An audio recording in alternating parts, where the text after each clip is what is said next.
തെരുവുനായ ആക്രമണത്തിന് തടയിടാൻ ഇടപെടലുകളുമായി നഗരസഭ. നായ്ക്കൾക്കുള്ള പേവിഷബാധ പ്രതിരോധ കുത്തിവയ്പ്പിന് കഴിഞ്ഞ ദിവസം തുടക്കമായി.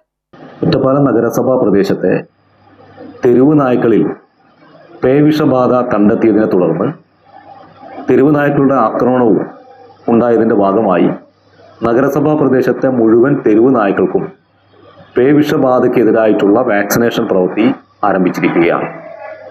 ഒറ്റപ്പാലം നഗരസഭാ പ്രദേശത്തെ മുഴുവൻ തെരുവ് നായ്ക്കളെയും വാക്സിനേഷൻ ചെയ്യുക എന്ന ലക്ഷ്യമാണ് നഗരസഭയ്ക്കുള്ളത്. അതിൻ്റെ പ്രവൃത്തി ആരംഭിച്ചു. മാത്രമല്ല, തെരുവ് നായ്ക്കളുടെ വന്ധ്യകരണം ABC പ്രോഗ്രാം അത് നടപ്പാക്കുന്നതിന് വേണ്ടിയിട്ടുള്ള ഫലപ്രദമായി നടപ്പാക്കുന്നതിന് വേണ്ടിയിട്ടുള്ള ഇടപെടലും നടത്തി വരികയാണ്. മാത്രമല്ല, ഈ കാര്യങ്ങളെ സംബന്ധിച്ച് വളരെ ഗുണകരമായ ഫലപ്രദമായ ചർച്ചകൾ നടന്നു കൗൺസിൽ യോഗത്തിൽ. അതിൻ്റെ അടിസ്ഥാനത്തിൽ വെറ്റിനറി ഡോക്ടറെ ഉൾപ്പെടെ പങ്കെടുപ്പിച്ചുകൊണ്ട് കൂടുതൽ ഫലപ്രദമായി ഈ കാര്യത്തെ തെരുവ് നായകളെ എങ്ങനെ കൈകാര്യം ചെയ്യാം എന്നതിനെ സംബന്ധിച്ച് കൂടി നഗരസഭ ആലോചിച്ചിട്ടുണ്ട്. ഒറ്റപ്പാലം വെറ്റിനറി പോളിക്ലിനിക്കിന്റെയും നഗരസഭയുടെയും നേതൃത്വത്തിലാണ് തെരുവുനായ്ക്കൾക്കുള്ള വാക്സിനേഷൻ നടപടികൾ ആരംഭിച്ചത്. തെരുവുനായ്ക്കളുടെ കടിയേറ്റ് കാൽനടയാത്രക്കാർ ഉൾപ്പെടെ പരിക്കേൽക്കുന്ന സാഹചര്യമുണ്ടായിരുന്നു.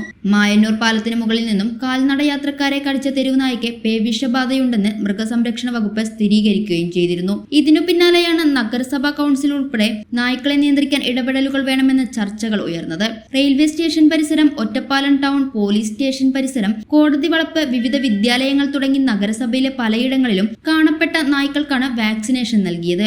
നഗരസഭാ ഫണ്ടിൽ നിന്നുള്ള 2 ലക്ഷം രൂപ ചെലവഴിച്ചാണ് റാബിസ് വെറ്റ് എന്ന മരുന്ന് ഉപയോഗിച്ച് കുത്തിവയ്പ് നടക്കുന്നത്.